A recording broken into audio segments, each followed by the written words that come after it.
All right, let's dig in. Today, we're all about food presentation and, how that gorgeous plate somehow tastes even better. Yeah, there's actual science behind that. Exactly. We're deep diving into cocktail party chemistry, episode 27. It's all about eating with your eyes, literally. Fascinating stuff, how visuals impact our taste perception. Whole research field on that. I've got a stack of sources here, all about how our brains get tricked into tastier experiences Yeah. just by what we see. Really interesting stuff. So first up, visual perception, the basics. How does seeing change tasting? Color's huge. Get this. The FDA once banned a totally safe red food dye. Really? Why? Red dye now too. Looked too much like a dangerous chemical, purely visual. Wow, not even harmful. It just looked iffy. Exactly. Shows you how powerful color is, even for the FDA. Think of a bright red strawberry. You know it's going to be sweet, juicy, right? Right. Now, a pale one, not so much. Makes sense. Like our brains have a built-in color flavor guide. Absolutely. And it's not just the food's own color, it's the whole plating too. The arrangement. Yeah, like a painting. Arrangement, colors, even the empty space on the plate all matter. It builds anticipation before the first bite even. Exactly. So a plain dish, even with the same ingredients, could it actually taste worse? It could. We're talking about expectation effects now. Your brain basically pre-tastes based on what it sees. Whoa, hold on. Like a little chef in my head sampling before it hits my tongue. Uh-huh. Not quite. But one of your sources mentions the liver. The liver, we're talking taste buds, right? Bear with me. Our liver's got this internal clock, affects how it processes things at different times of day. Okay, so like a schedule. Yeah, it shows how much our bodies run on timing. Like, your liver knows when to break down meds based on time of day. So are you saying our senses are on a schedule too? Exactly. Just like that liver example, visual cues set a kind of internal clock for our senses. You see food presented a certain way, your brain's already expecting flavors, textures. Wow, so before I bite, my brain's decided what it'll taste like. Pretty much. And that expectation can totally change how you actually perceive the taste. It's like your brain makes a mental image of the flavors just from what your eyes tell it. That's wild. So taste isn't just objective, it's this whole symphony of expectations our brain builds up. Great analogy. And speaking of symphonies, let's go molecular level now. Molecular. Okay, break it down for me. Chemistry's not my forte. Think of it this way. Just like complex chemicals make the vibrant colors we see, like in gemstones, food's got this complex mix of chemicals creating specific flavors. So food's like a chemistry set. Those chemicals equal the taste. You got it. Like a painter's palette, each ingredient's got its own chemical makeup, and the chef's combining those to make the flavors. Okay, so how do those chemicals in food actually hit our senses? How do they make that taste explosion? Tiny receptors on your tongue, in your nose. Ah. They bind to specific molecules in the food. Okay. So a molecule locks onto a receptor, sends a signal to the brain, and your brain's like, aha, that's salty. Or, sweet, like a locking key. Certain molecules fit certain receptors, create a specific taste or smell. You got it. And just like tons of lock and key combos, there's tons of molecule receptor combos. That's how we get this huge variety of flavors. And that's where the chef's art comes in. Makes you think of chefs differently. They're like flavor scientists. Exactly. Masters of design and chemistry. They know how to arrange food to make certain flavors pop, how to play with textures, how to use color to set the stage for how you'll experience the taste. Mind blown. I'm never going to look at a plate the same way again. That's the fun part. So we got visual perception, expectation effects, and now molecular flavor. Let's zoom out. The whole dining experience. How does all this make a meal truly enjoyable? That's where the chef shines.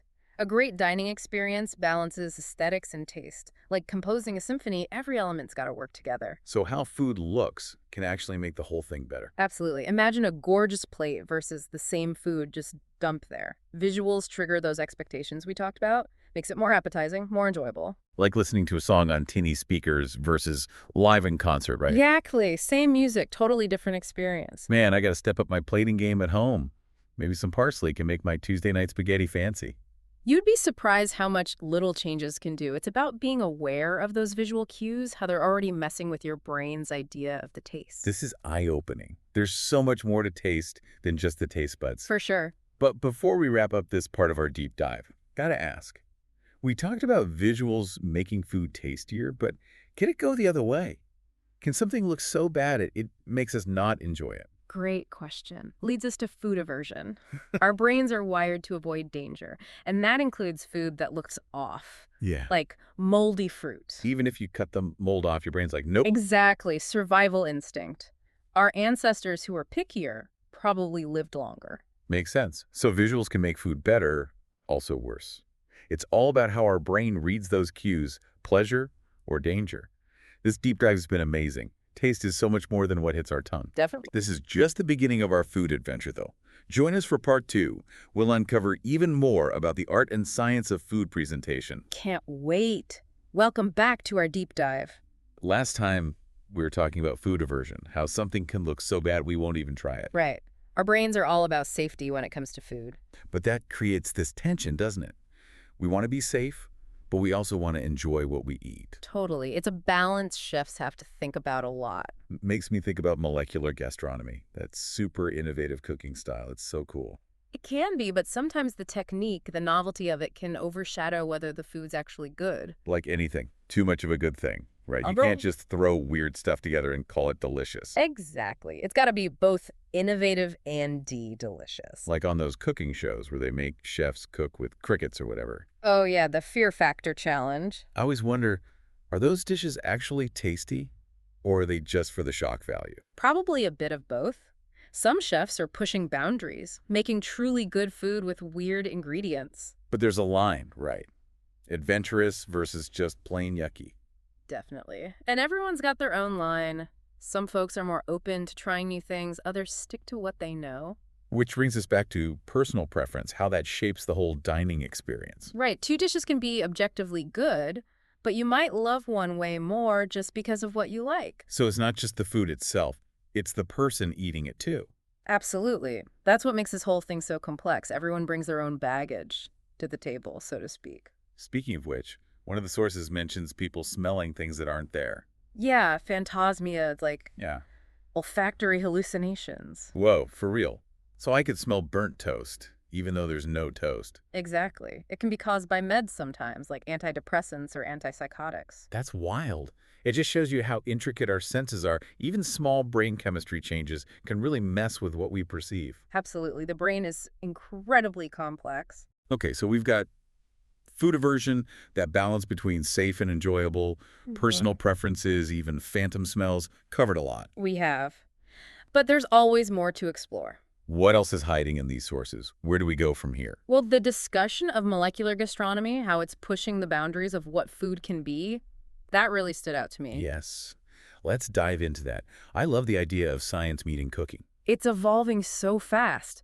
Chefs are using foams, liquid nitrogen, making textures and flavors we couldn't have imagined a few years ago. Edible works of art, basically. That's what makes it so captivating. Science, creativity, and a deep understanding of how ingredients work together. But like we said, the technique can't overshadow the taste. How do they find that balance? Right. It can't just be visually stunning or weird. It has to be delicious, too. Chefs have to remember that. That balance, innovation, and enjoyment, that's what makes good molecular gastronomy last, instead of being a fad. Exactly. It's got to delight all your senses, not just your eyes. Makes me think of those restaurants that serve food in test tubes or on rocks. Haha. Yeah, the theatrics can be a bit much sometimes. Right. At the end of the day, I want to enjoy the food, not feel like I'm at a performance. Finding that middle ground is key. A little theatricality can be fun, but too much takes away from the food itself. So how can we, as diners, be more aware of this? How can we engage with the food on a deeper level? What can we actually do? Great question. I think that's something we should unpack in the next part of our deep dive. It's about experiencing our food more fully, using all our senses to appreciate the art and science behind it. I'm looking forward to that. This has been eye-opening, this whole hidden world of how we perceive food. It's a fascinating journey and a delicious one, too. Back again for round 3. We've been exploring food presentation, how it can actually change how food tastes. Psychology of color, chemistry of flavor, phantom smells. We've covered a lot. For sure. But this time, I want to focus on us, the diners. Remember you mentioned how we can be more mindful of how food is presented. Yeah, it's easy to focus only on the chef, but we have a role to play too. Our own perceptions make a difference. So how can we be more mindful eaters? How do we actually engage with food on that deeper level? Well, for starters, pay attention to the colors on your plate. Like, am I getting enough greens? Not exactly, haha, although healthy eating is important. I mean, psychology of color, how it affects us. Right, certain colors trigger certain feelings, memories, reds like ripe fruit, greens calming. Right. Feeling stressed, you might crave warmer colors, reds, oranges, that kind of thing. They can be energizing. And if I want to chill, I should go for blues, greens, like setting a mood with my meal. Exactly. Even small things make a difference. Parsley on pasta, lemon in your water, adds visual interest, makes you enjoy it more. Like those fancy restaurants with edible flowers and all that. Yeah, and those garnishes aren't just for show, they add subtle flavors, textures too. So it's not just looking pretty, it's adding another layer to the whole experience. Exactly. And another thing, how the food's arranged on the plate. You mean don't just pile it all up in a heap? Haha, good start. Think of it like a story. A well-plated dish has a beginning, middle, end. A narrative on a plate? That's cool. And like a good story, it should be engaging, satisfying. The different parts should balance each other out. Wow, I need to take art classes before I can eat now. No, you don't need to be a chef. Just be aware of what your eyes are telling you, how that might be changing how you taste the food. Slow down. Really look at what's in front of you. Not just taste, but see it, smell it, even the sounds. Exactly. Be present. Use all your senses. That's what makes it a real experience. This deep dive has been incredible. So much goes into making a meal enjoyable.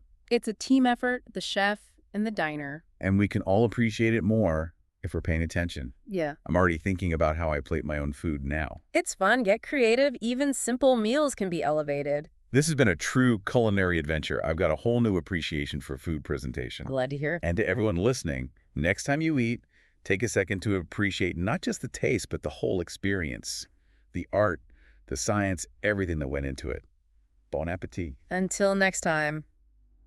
I